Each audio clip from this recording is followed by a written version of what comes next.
Your hair looks great. Hi, everybody. Your hair looks great too. Hi, everybody. I'm Lisa Daly.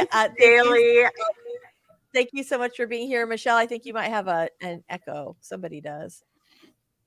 Blah, blah. Okay, I think we're good now. All right. So, hi, everybody. We are super, super happy to see you for our Wednesday live stream.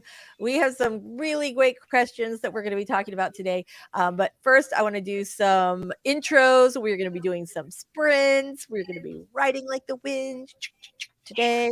I don't know. So much to do. I know. Do I ever type like this? Maybe. Okay. So, like that Jim Carrey, like that. Okay, you guys. So let's go ahead and introduce ourselves as we start. I'm Lisa. If you are new here, we are very happy to see you. And if you're old here, we're very, very, very happy to see you. First up, let's talk to Michelle Schusterman, our fabulous co-host. Tell us a little about you and your awesome channel. Hello. First of all, Lisa, I'm sorry I busted in at the last second. I was in the kitchen making my coffee, and it's just, look, I had to like bring it in here with me because it's just raining. Anyway, I'm here. My coffee is almost ready. I'm Michelle Schusterman. My channel is Traditional Publishing Chat, writing blogs, and writing workshops. And today, I'm just going to go ahead and say it. I'm going to finish this middle grade draft. That is my goal for this live stream. I'm going to do it. I am so excited. We're going to make sure we cram in as many writing sprints as we can to help you accomplish that today. I want you to get that 1970s game show audience, Michelle. You're gonna get it today. Yes, please. Yes. So speaking of fabulous co-hosts, we also have the wonderful, the awesome story detective Robert Jones is here with us today, as always. Robert, tell us a little about you and your awesome channel. Well, my channel is The Story Detective, where I take the accumulation of what I've learned about storytelling over a lifetime, from art from Marvel Comics and writing, and combine everything in terms of storytelling, put it under a Sherlockian microscope, and break down the craft, give it to the viewer in hopes of making your journey easier. And there's videos in the works, and hopefully soon, once I get through this draft, we will start filming them. You will. You know what this reminds me of? I'm so excited about your new videos. I don't know if you guys remember. I remember when I was a kid, there was a commercial. I think it was Sears that ran for years after the holidays, and it would be like, everything you wanted but didn't get for Christmas is on sale now. The fact that I remember that 100 years later is kind of amazing. But there was this thing, and you have this woman, and it's clearly dark outside. This is obviously before stores opened at 3:00 in the morning, and she's like looking, and she's like, open. And that's how I feel about your videos, Robert. I'm ready. I'm open to your channel. I appreciate it. Meantime, I am looking at social media and, trying to refine things a lot and just cut through some of the BS. There's such nonsense going on where they want you to do all of this insane stuff and outrageous things to gain the algorithm. And I'm tired of it. Where do creators get knowledge, or where can they put their art? And I think it's time to really take a stand to double down on that. Let's make the algorithm come to us for a change. Oh, I love that. Woo.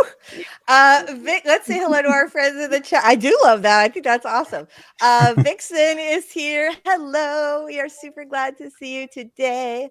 Bonnie's here. Hello, Bonnie. Super glad you're here. Katrina's here. Good morning, Katrina. Super glad to see you. Can I say something real quick? Yes. Katrina and I got to meet in person last week. What? We was in Dallas for a book event, and we had coffee together, and I'm trying to convince her to start a YouTube channel. So I told her to come to this live stream. Maybe we can all suck her into our Nice. Yes, Katrina, welcome. I'm so glad. Oh my gosh, that is awesome. That is really awesome. Well, Michelle took off like a rocket, so she is a great person to get YouTube advice from. Very, very nice. Okay, how do we think? Delora? How do we will Laura. you tell us how to pronounce your name phonetically so that we will not bungle it every single time? But I'm going to go with Delara for now until you correct me. Hi, we're super glad you're here. Thanks so much for being here. Definitely give us a phonetic pronunciation of your name so that we are not mispronouncing it. Lady's here. Hello, lady. We are super glad you're here today. What is everybody going to be working on? Let us know in the chat. Devin's here. Hey, everybody. Very glad to see you. Katrina, loving Laney's name. Laney, have at it. Cool Gamers here. Hello. Glad to see you. Victoria, thank you so much for stopping by today. We are so happy you're here. Mary's here. Hi, Mary. Glad to see you. Okay, Lainey also remembers this. I remember that. The fact that I still remember that. Go ahead. There's a YouTube video that has retro commercials that I believe has that, because it was not too long ago that I remember seeing it in one of those videos, or at least something similar from that period of Sears. It is like burned into my brain. Yeah. Right? I just, yeah, it is. Okay. Well, I mean, they ran it for years and years. Plus, when you're a kid, everything, every toy you didn't get or whatever, you're like, Mom, it's on sale. Yeah. Good morning, BookTube Goddess. Now you guys know what kind of kid I was. Oh, good morning, BookTube Goddess. We are super glad you're here. I remember this from last week. Does anybody remember Eleuthera? Is that how it was? I think it's right. I think it is too. Tell me if I'm wrong, though. All right. I think that's what it was. Jenna, so glad to see you. Vanessa, that's right. That's easier. Thank you, Vanessa. Very, very nice. Hello, darling. We're very glad to see you today. Renee is here. Hi, Renee. We are super glad to see you. Katrina may be joining the dark side over here on AuthorTube. We're very glad. But not Vale. I know we talked about this last week. I remember. It's all coming back to me, Vanessa. It really is. Oh, here we go. Delara. Got it. Delara. Ooh, okay. She says good job. All right. Very nice. Vanessa, back again to something I started a while ago, wanted to take up again. CB is doing Marvel fanfic. I remember that. Well, you're at the right place because you're with the king of Marvel right here. All right. Love that, you guys. All right. Let's go ahead and get started with our first 5-minute warm-up sprint. Sounds good to me. I'd also be interested in hearing what kind of Marvel fanfic you're working on. Yeah, right. All right. Hold on one second. I put the things up. Hold on. I have to go click on them. You know how this is now with StreamYard? It puts up every window you have open. And you guys know I have a million. All right. Here we go. We are going to get started with our warm-up sprint starting in 3, 2, 1. And we are going to just get our waters, get our documents open, get your pink drink if you've got that. Stretch your little fingers, and we are going to warm up in 3, 2, 1.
All right, we are back. So, how did everybody do in that warm up? And what are you going to be working on today? Story Detective, what are you working on today? Well, I'm writing a brand new scene for my manuscript. I actually did do a little homework before the stream and kind of went over my outline and planned it out. So hopefully I'll get through that scene and on to the next by the time we're through here. Very nice. Michelle, what are you working on today? Just finishing the last couple of chapters of this middle grade novel. Fantastic. I kind of have like very poor draft written, and I'm trying to rewrite it. And We're finishing though, right? Finishing today. I'm really gonna try. It's gonna be a push. We're gonna do it. We're gonna do it. CV got 102 words in that 5-minute sprint, and says that they're writing Marvel fan fiction. It's one of those where the Avengers gather to watch the Infinity Saga, but with a time travel twist. Love that. That sounds really fun. Devin's working on a new chapter, maybe the climax. Not sure. Have to see where it leads me. If not, that one for sure. Jen has been working on a TED Talk script about how fan fiction saves mental health, leads to careers, and more. What? If that's true. That's love that. I love that. Ooh, the Horror Geek got 143 words on a new sick flick script. Very, very nice. Working on the end of 20 of my Camp Nano project. Good for you. Katrina's working on opening scene for a lit RPG book I've been commissioned to write. Look at you guys. Very, very nice. Let's see. Vanessa working on something from a while ago. Okay. So I'm working on what? Hockey romance today.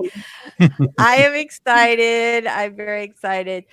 So I want to bring up, before we go into our first sprint, I want to bring up our first question. And I thought it was a really interesting one. Ready? I'm getting bored with my main character. How can I fix it? All right. I actually have a thought on this. If you guys want to jump in first, great. If not, I'll go. I want to hear what you say first, or Robert. But I'm going to have some thoughts too. Okay. I would say you always have to get back to squares, and that means looking at everything you've done, adding things, and building it up from the beginning, because there's something missing or you wouldn't get bored. Agreed. So I think if you're starting to get bored with your character, you need to add more flaws and make those flaws significantly impact what it is that they're trying to do as far as accomplishing the story goal. Flaws are what make people interesting, not the opposite. A lot of times we have these like, heroes with nothing wrong, but the ones that people really connect with are the ones that have some aspect that the reader can relate to. And boy, aren't we all flawed human beings. Yes, and that emotional core is the heart of the novel and should be the heart of every story. But so many blockbuster films have taught us to go with plot because they have billions of dollars to invest in special effects. But in writing, you really have to get into those flaws, allow those things to get in the character's way, because that's what makes the story flow, and how the character has to overcome everything to, defeat the villain or whatever he needs to do. Right. It raises the stakes for the character. It pushes them to grow. There are all kinds of great things that being flawed. The next time you feel bad about yourself for not being perfect, know that your flaws will ultimately be the thing that makes you great, or overcoming those flaws. All right, Michelle, I see the wheels turning. What do you think? I think that's excellent advice. And I would add, what hasn't your character told you yet? I think your main character has a secret. And I think that secret is going to make them a lot more interesting if you can dig it out and figure out what. But enjoy the dig. Make it take a while, right? Yeah. Keep it buried. That's a lot of therapy your character is going to need to get that out. Secrets are good. There's a thing that Stein used to have called the secret snapshot. And he would say, what is it that your character is carrying around with them that they wouldn't want the rest of the world to see? Yes. And if you can figure that out, you have a large clue to moving forward. Right. I mean, that's it, right? Flaws, shame, and think about just humans in general. Those are two things that, you know, cause humans to do terrible things. So they Mhm. absolutely can make your characters more interesting. I love that question though. It's kind of a like it's Yeah. unusual, but it was a really interesting one. Jenna says, like adding cheese to pizza, there's always room to add more side quests for characters to look at you and go, seriously, come on. Love that. Love that. Eva's here. Hey, Eva. We are super, super glad to see you here today. All right. Let's go into, let me get rid of this banner. Let's go ahead and go into our very first sprint, actual sprint, not warm up sprint, but our very first actual warm up sprint. And hold on once again. I've lost the timer. I've lost the thread, lost the timer. You guys know me. Okay. Let's see what we got here. There we go. Okay, everybody, you've got this. This is our first big sprint. We've got to all send good vibes to Michelle so she finishes her book today, but I'm sending good vibes to you so that you get further along in your project too. Here we go. We're going to get started in 3, 2, 1. Cha-cha.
All right, here we go. Let's see.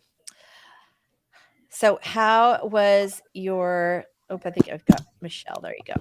So, how was your sprint, everybody? Let us know Good. in the chat. Yeah. Awesome. Very Very good. nice. Good. Mine was too. Although I got at the very last second, I got a special delivery. Do you guys know about Sticker Mule? So No. it's Sticker Mule is a company that makes stickers. They do a really good job, and every week they have, like, actually every day, I think they have some kind of promotion. You can get whatever 50 or 100 sticker sheets for $20, or some random thing. And you guys know how I feel about my planners and my stickers, and so they had one of their little deals for like $20. You could get a sheet of, not a sheet, mini sheets of stickers. And so I spent the afternoon on Canva and made myself a little sheet of author stickers. Hmm. I know, right here. They're fun. Can you see them? Oh, not really. It's a little too bright. It is. I'm not sure how to fix that. Anyway, they're adorable, and they're like stickers that I could never find other places, but they're ones that I need regularly, like the LiveStream. And I have like for all my different newsletters, I have like different sticker for different. So anyway, I'm excited. I love them. So Lainey's like, so, next time I see you at a conference, I'll share, girl. Love. Very nice. All right. CB has decided that Nick Fury has ambiguous morals and was getting fed up with him. I think that's an He's interesting always take. had ambiguous morals. I mean, whether they lie with his fellows who are trying to do the right thing or the government, ultimately he does the right thing, but it's what he believes is right. And sometimes it's not always the best for all intended. Well, there you go. Right. So that's being morally ambiguous. That's a pretty interesting character flaw. You can have a lot of fun with that. Katrina said, well, I realized that I needed to add more flaws for my main character in this scene, but I'll fix that in post. That's funny. I say that too. And I got in about 263 words. What? That's fantastic. Very nice. Love it. Paget's here. Hey, Paget. Super glad to see you today. All right. And then I started sorting out my dice. I'm getting new dice tomorrow. D&D? Maybe? I assume. Fury and Dumbledore have that in common, moral ambiguity. Truth. There is definitely some truth the there. MCU and all the stuff with time travel and different realities, it seems to be phasing over into the Star Wars canon as well, because now we have Ahsoka coming up, and there's that symbol of the world between worlds, which I don't know if you watch the Rebels, but Ezra Bridger ended up going into this place that they found in a cave, and he found through the Force, I guess, this place called the world between worlds. And you could pretty much, whoever controls that could go to whatever time they want and just pluck reality into whatever form they wanted. And Star Wars is leading to a big event about that. That's pretty interesting. All right. I have to say, I've not like the sort of newish Star Wars movie that have come out in the last 8 to 10 years. I watched several of them. I did not care for them. I've tapped out on that. But my kids love them. At least my son in particular. The streaming is better than the last series of movies, which everybody hated. They just messed everything up. Yeah, I know. Like I said, my kids really like it. There was the one with the baby Yoda. They love that one. So Mandalorian or something. Mandalorian. Yeah. Oh, is that true? That's awesome. That's awesome. All right. Oh, we're both wearing fandom shirts. I've got my. Oh, are you? Hold on, wait. My Stranger Things. That's awesome. That is so awesome. So this is funny. The Horror Geek was searching for music for a new podcast and looking for that sort of 80s vibe. And he was saying there was a lot out there because of the popularity of Stranger Things. And it didn't even occur to me that I mean, of course it would. It makes perfect sense afterwards. But yeah. So anyway. All right. So here's our question question, which I think is a very good one. Can you actually earn a living as an author without holding down a day job forever? Yes. Short answer is yes. Yes. Yeah. It is. I mean, you can earn a living at anything without holding a day job down forever if you persist in it hard enough and get good enough at it. I believe you can do anything you set your mind to. Agreed. Yeah. You might have to get creative. I think a lot of people, and this is changing already, but like back when I first started trying to get published like over a decade ago, I think people had this like kind of idea in their minds, especially with traditional publishing, that like you publish one book a year and you live off of that. And it's like, Right. I'm not saying nobody does that nowadays, but you've got to think out of the box a little bit and like find other ways to supplement your income. But that's true of any freelance thing. You can do it without a day job if you want to. Yeah, you can. Well, and also there are authors who are, who are making a living doing, hybrid and indie publishing. And so they maybe bring in more cash with the indie, but more prestige with the trad deals, or they teach courses, or, there are other things. But I know I work with a number of authors who are making not just a living, but a really good living. But I also know it's a challenge. I think a big mistake is to go into it thinking you can't make a living at it, because I think then it becomes a self-fulfilling process or self-fulfilling prophecy. If you think I will be able to make a living at this, and there are other people doing it, and I just have to figure out the method that works for me, then you're going to have a lot better chance than if you go into it thinking like, oh, I'm going to be an author, I'm going to starve to death, because then you're just going to continue on with that belief, and you're not going to figure out how to make money at it. People are doing it. And I always say that even if it's 1,000,000 to 1 shot, somebody has to be the one, and it might as well be you. So that's my advice for the day. If it was easy, anybody would do it. And it definitely takes some time. And that's what I've talked about on my channel several times, about how so many people in self-publishing are just rushing in and putting words down and not getting any better. A year or more later, it's like the same quality of writing. And that shows they haven't upped their craft beyond a certain point before they started. And that's a mistake, because you're going to be stuck at that level unless you take time and pull back and learn, or you're good enough to learn as you go. And obviously most people have trouble doing that, or their books would be getting better instead of staying like the same kind of beginner level. Not to put anybody down, but I see so many self-published people doing that it's hard. Yeah, I get that. All right, let's hear from the comment section here, our awesome chatters. Jenna says, first draft of the script is done. Going to reread to make sure I didn't forget anything. Jenna, that is so awesome. And you know what's coming. Yay! Yay! That's so awesome. Congratulations. That is absolutely fantastic. Woohoo! Mary Journal, tidying up desk, keeping an eye out for students. Very, very nice. Great. Oh, good news. Booktube Goddess. I was runner up in this web contest and got some free editing feedback. That's nice.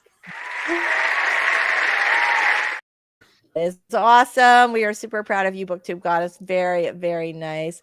Jen Wrights Romance is here. Hello. So glad to see you. All right. I feel it. Yep. Okay, I can see that. Answer 2, I actually just quit my day job after some hard work. I also do editing and coaching to add on top of that. What? That is awesome.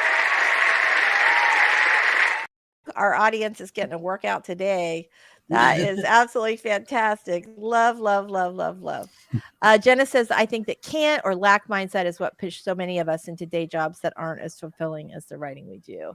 I think there is absolutely, absolutely some truth to that, for sure. Yeah, the day job is never very fulfilling, but it can push you along, because it leaves you with the idea of, do I want to be here the rest of my life, or do I want to get in gear and get my stuff out there? Right. You know what? There is some truth to that, right? A Yes. crappy day job can definitely be a motivator. Like, I don't want to do this forever. I have got to get my writing stuff all straightened out. Well, speaking of getting our writing stuff straightened out, let's do a sprint. Michelle's got a book to finish today. It would be a terrible shame if she didn't get our audience. Okay, here we go. No pressure. I just said that, and I'm like, oh no, I just put all this pressure on you. You can do it. You can do it, Michelle. We've got faith in you. All right, everybody. We are going to start with our second sprint in 3, 2, 1. Right like the wind.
It'd be helpful, so helpful if I actually turned my mic on. So there's that.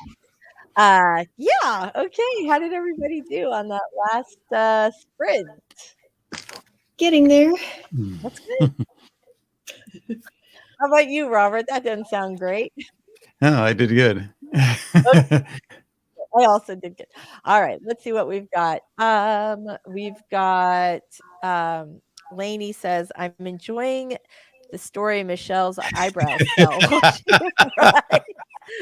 That's funny. Oh my gosh, that's hilarious. JL, hi. We're super excited to see you. Very, very nice. We're glad to see you. CV says, so I got to make like RDJ's hair and leave. Ooh. Very nice. Oh, your real life writing group. Well, tell them we say hi and we will see you next time. Oh my gosh, that's awesome. Okay, so let me go grab our third question for the day. Dun dun dun. Oh, I don't. Nope, that wasn't it. Oh, did I not type it in? I didn't type it in. Okay. Oh no. Oh no, I know. That's okay. I'll do it really fast. If anybody in the chat has a question, let us know and we will take care of that. Dun dun dun. So the question was, I'll start talking about it before I actually do it. How many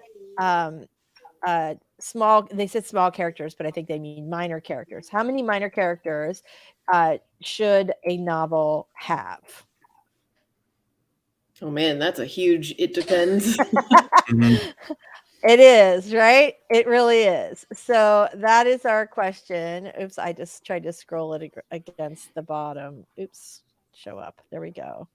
Okay, so how many minor characters should a novel have? Would anybody like to take this question? I'll give it a shot. Okay. I like to think of it in terms of looking at your hero and villain, because there's going to be a supporting cast that falls on both sides of the fence. And since that's the heart of your story, the whatever is going on between the hero and the villain, you think about their emotions and plot your side characters to deal with whatever is going to frustrate them and exacerbate those emotions. And when you figured it out, don't overdo it, but enough is enough, and you'll know when it's right. Okay, that's good. I wish we had Lainey on today because she does a really nice job of sort of seeding the next book in the series with the characters, with minor characters in the previous books. Does that? I'm not saying that very well, but what I'm trying to say is, like, say in book 1, I know that one of my characters is going to be the star of book 2. And so I will, right, I'll give them enough depth where you're interested in them, but not so much where the reader's focusing on their story. Like, we want them to feel familiar by the end of the book, but not so familiar that you could, predict what's going to happen next. So, yeah, except it's romance, so we all know what's going to happen next, but you know what I'm saying. So yeah, I think that's interesting. What about you guys in the chat? What do you think? How many minor characters should have? I will say they should have a job, not as in they go to work every day as a firefighter, right? But they should have a purpose as far as moving the plot forward, moving the story forward, helping your main character grow. They need to have some reason for being there. I think frequently you can take a look and find characters you can combine into one character, Yeah. Because like what booktube goddess said about not being able to keep track, like my agent used to call that character soup. You don't want to, you don't want to flood, especially when you're writing for kids. But I think it's true of adult novels too. You just, you don't want to give them too much to keep track of. No, you really don't. You don't want to do anything that takes your reader out of the story, for sure. And trying to figure out who a character is something that takes them out of the story. And so, right, you just want them sucked in there, page after page after page, and then holy smokes, it's 4:00 in the morning and I've got to work in the morning. Like, that's what we want, right? So I have found that to be true. And the thing is, a lot of times for minor characters, they can really sort of just be like these kind of avatars where they sort of exist, but just there's not a need to go really super deep with them. They're just there to solve a problem for you, or get you farther along where you need to go. Lainey says, I'm definitely careful about which best friend or cousin shows up, right? Right, because this is the thing that's, I think, different. Like with mystery novels, you don't like read a private eye mystery novel, detective story, and think like that next time you want the assistant to solve the crime, or wouldn't it be cool if the neighbor like, you don't. Whereas in romance, like if you have a character that's on more than like 3 pages, your readers are like, when do we get to hear Julie's story? Which I totally love about romance readers. Like they want everybody to get a happy ending, but also if you're not planning on writing Julie's story, then then that can get you into some trouble. Right. I guess with the soup analogy, if you're going to cook, when it tastes good, you stop. You don't keep adding things. I like to think of it as a tree, and everything in there is a branch, that sprouts from the same tree. And if it's a series, then you're going to plant a seed that's going to drop and grow another tree, but it's still going to be in the same family and continue the forest. Right. Exactly. Right. And if your first tree doesn't have elves in it, your second tree probably shouldn't either. Okay. So Jenna, the soul writer. Jenna says actors are often cut from sitcoms and movies for the same reason. If the character doesn't do anything other than take up screen space, bye. Yes, true. Paget says, yes, what you just said about too much to keep track of. I do cozy mysteries, and it's tough to not overload everyone with characters, but who else is going to run this hotel? It's already a skeleton group. Yes, exactly. Right. And yet, unless the house cleaner or the maintenance guy has some important reason that we need to get to know them a lot better, like maybe they're secretly the bad guy, we don't need to have like a full character portrait of the person who checks you in at the hotel. Just like in real life, you don't need to know everything about the person who checks you into the hotel. You might know they're friendly, they take your credit card, they give you the good room, but yeah. Okay. Beta readers are always like, you have too many. I have to find a way to cut, or at least quickly alibi like 6 people and not talk about them anymore. Eva, I have 2 characters that only take up page space in book 1 with a plan for one of the 2 later in the series, but I had more kids in this school aside from the cast. Yes, right. So those students serve a purpose. They fill out the classroom. When those characters serve a purpose, they fill out the classroom. Well, you know what you could do in terms of thinking like the whole archetype thing, there's usually like 8 to 12 that mesh up the hero's journey. And if you start with 12 and compare it down to 8, so much the better. Paget says, the engineer, my husband, not a writer, but he says you don't have to explain everything about everyone. Sometimes people exist because it's a party or a wedding, but we don't find out like they're everything. Yes, exactly. We're right here, Paget. We're on the same page. Okay, so what do I have? Oh, I have the. I was like, why does that banner keep popping up? That's why. Okay. We have 12:20 on the clock. We are going to knock out another sprint today. If you have a question, drop it in the chat. Otherwise, we will go with my Q4 that we got from the Peanut Gallery earlier this week. All right, let me put this up. Here we go. We've got 3 seconds on the timer to start us off, and then, of course, 20 minutes of writing sprints. You guys can do this. We've got it. 3,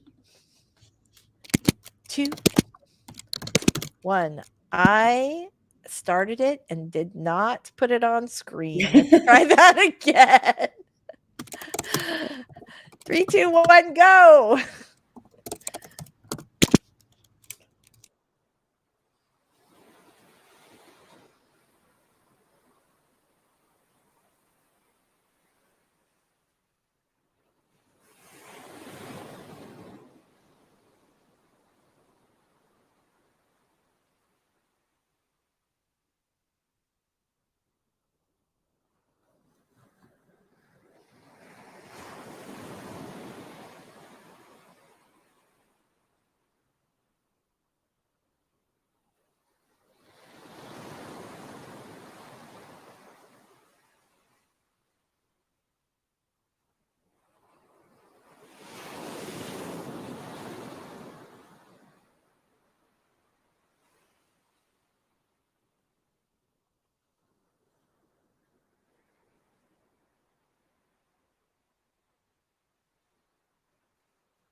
Okay, fantastic. Let me just grab this real quick.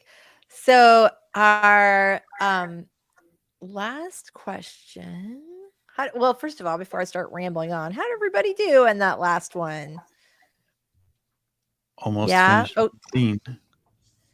Oh, that's good. All right, fantastic. Michelle, how are you? I'm making progress. I'm not going to finish by No. noon. Well, But I don't know. I'm just thinking this question is not that long of a question. We might be able to cram in one more even if sprint. we do, I'm not All near right. close to, but that's okay. I feel bad because I put all this pressure on It's not, you. Okay. All right. I thought this was an interesting question too. And it's similar to a question that we had answered before, but it's a little different. So I thought I'd bring it up again. I often get off track with my writing because I need to research a topic, but then I lose my entire writing time for the day. I think this person's like getting like, you know how it is, you go down a rabbit hole and you never come out. How can I avoid that? So good question. Who wants to take this one? oh. Go ahead, It's hard Michelle. because it is necessary to research. Yeah. It's just for me, it's just finding that line of, I just kind of know in my gut when I'm procrastinating Mm-hmm. and when I really, you know what I mean? And when it's like really necessary and I can't keep writing until I look this Until thing you up. look the thing. Yeah. Well, that's it. Like for me, if I can keep writing, I will make I do a notation. I'll do 4 X's and flag it for later. And then later in the afternoon, I'll go check and do the research on all my research questions after all the writing is done. But Mhm. sometimes you do have a question that comes up and you're like, holy crap, I don't know how Olympic figure skating works. I'm Right. going to need Mhm. I'm going to need to dig into this topic a little bit deeper before I can write. Otherwise, I'm going to end up having to rewrite. So that Yeah. would be, go ahead, Robert. I think it's kind of frustrating because sometimes your mind can kind of leave that in a holding place and carry on. Other times it's just Right. frustrating because you hit that spot and you're compelled to do the research. But I kind of write that off as I would have to stop and do it anyway at some point. So I'm going to lose the day. I lose the day, Right. but I haven't really lost it if I gained a place to pick up and finish that. Yeah. I try to research outside writing time because I I think it's just a different part of my brain. Like it's a different skill and I really struggle to get back into momentum if I stop that way. But if you're a person who can research the thing and go back, and Mhm. sometimes we all have to do that. Then that's fantastic. For me, I've got to like go as much just bang through and figure it out later as I can. Otherwise, Yeah, I I think it too depends get on stuck in the rabbit hole. a lot depends on your momentum too. If you stop for a day and it's going to throw you off, that's something to consider. I can stop for a couple of days. If I stop for 3 days running, then I'm totally lost. Yeah. I know So I there is need to be something. careful. Yeah, I think there is something about that. I had never really struggled with momentum or motivation before right before the pandemic. And I really have since that time. And so for me, like anything that disturbs my motivation, and to be fair, even before that, I did always save all my research questions for later. But now I'm so protective of my of the writing time just because it's so easy for me to get off track and I really want to be on track. So Mhm. Mhm. that's just my deal. All right. Anybody else? Mary got part of her desk cleaned off. That's awesome. I will say, speaking of getting distracted when you should be writing, during that last sprint, I mostly wrote, but the last 5 minutes, my magical new stickers were calling to me. And I will confess, I put just a couple of them. I'm not an addict. I just put a couple of them in my planner, and they look so pretty. Just what? Okay. I know Wow. that was pretty light. So yeah. I have this thing where I got like, you know, I have a lot of windows in my office. And so there's sometimes when I'm really blown out and then sometimes it's too dark. And so I got lighting. My challenge is that I ended up being, because there's water out my window, I get a lot of reflection. So I could control the lighting better if I close the windows, but I don't want to close the windows. So you guys are just going to have, you know, it's almost like I'm ethereal. Like I'm just so blown out, I might be a ghost. And we're just gonna go with that. That'll be our thing. So anyway. All right. Well, we are all done for the day unless anybody's got some questions. I don't think we have time for another sprint, but I was so productive today. How about you guys? Yep. How'd you do? I feel really good about this. Like I do think I'm going to be able to get through this by the end of the day. So I got a big chunk done. That's awesome. Devin loves natural lighting. He's totally cool with ghosts. I'm fine.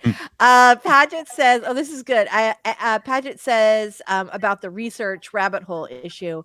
I write what I need to research in bold brackets in the document and have a day or 3 when I go back and fill all that in so I don't lose the story flow in the meantime. All right. So I think we're on the same page. I am fascinated, though, Robert, that you'll go do some research for a while, but you don't seem like you have any problems. I mean, the thing is, whatever works for you is great. There's no wrong or right answer for any of us.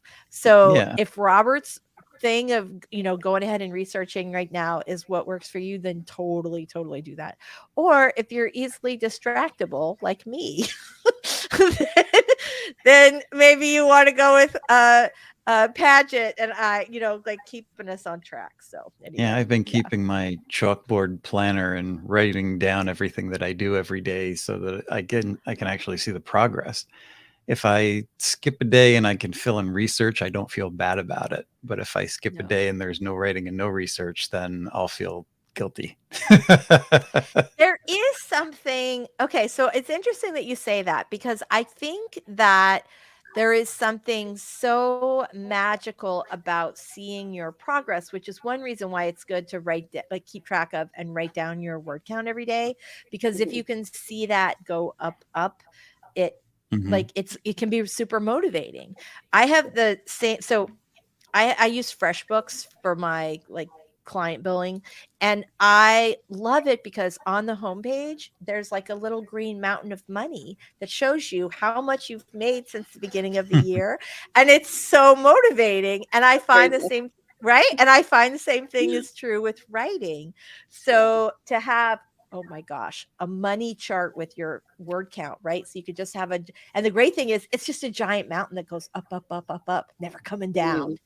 I love it. Anyway, so that could be really motivating. I might have to make it. Yeah, there needs to be like an app, like, you know, there's the fitness app on the Apple Watch, and you have those little rings that you close every day, and you get those little motivational reminders. They should have rings to close for your writing, and you know, different little things to motivate you. I mean, that would be great. It would help. That's go patent that, Robert. I know, right? Right. We just need to gamify our careers, and I think everything is will be better after that. I think there's something to that, though. I feel so I just feel so much more like connected to my business, but also excited when I see that little mountain of money go. And I think it would really work if I could see a little mountain of words, a big mountain of words. I think it would be super motivating. I'm going to have to, I might need to. There may be a chart next week, you guys. That's all I'm saying. All right. Well, let's go ahead and say goodbye and do our outros today. As always, you guys, if you have any questions that you want us to answer, you can send, I think I have an email. Hold on. I'll just put it up here. It says we're doing a writing sprint, which is obviously not true. But if you want to send questions to yt@lisadaily.tv, you can definitely do that. Or you're always welcome to drop them in the chat during any of our live streams. Let's say goodbye to our fine friends. Thank you guys so much for writing with us today. It was super motivating. I got a ton done. I'm super excited about that. Before we go, Robert, will you tell us a little about your channel and what you accomplished today? Well, I've almost accomplished my scene. I have very little to finish up, which I'm going to do, and then go get some lunch. But my channel is, taking those different points of storytelling and researching different methodology. There's also tech reviews and reviewing my channel. There's even stuff in there where I was writing in historic libraries and cafes and things like that. And there was a lot there. It's just that I didn't have enough followers. A lot got missed. I Check it know. out. Well, I know, right? You should. There's some gold buried in your channel, Robert. I know Right. there was like this thing where you like did like there was like a car chase, and I'm like, that was I think one of the first videos I ever saw of yours. It was great. I can't remember what it was about. I just remember there was and I was like, this guy really cares. Like he's really getting into the weeds on this. I was very impressed. Thank you so much, as always, for co-hosting. Michelle, tell us a little about you and your channel before we go today. All right. Thank you for having me, Lisa. I'm Michelle Schusterman. I'm a young adult and middle grade author, and my channel is writing workshops, writing blogs, and traditional publishing chat. Very nice. Oh, I have a question for you before we go. Michelle, I know it's another depends answer, but I waffle over middle grade chapter length. Is there an industry standard length to aim for? I get frustrated when I go over 2.5K. I don't think there's an industry standard, although I would say if you're writing younger middle grade, like just at a chapter book length, you do want to keep them probably, I would guess, under 2,000 words. But like for Harry Potter aged middle grade, there's not a standard. I don't think I would get frustrated with over 2.5K. But yeah, it is a big depends. Like you said, I try to keep mine under 3,000 words, especially if there's more than one POV, because I don't want to spend too much time away from one character. You know what I mean? Yeah. But yeah, I wouldn't worry about 2.5K though. I don't think that's too bad. All right. Good. Very, very good. All right. Good advice. Thank you so much, Devin. Thank you so much, Mary. I'm Lisa Daly. I am traditionally an indie published, so that makes me a hybrid published author. And I'm now writing a hockey romance series, but I primarily write rom-coms and nonfiction advice. So thank you guys all so much for being here. We will see you next Wednesday, same time, same place. Bye, everybody.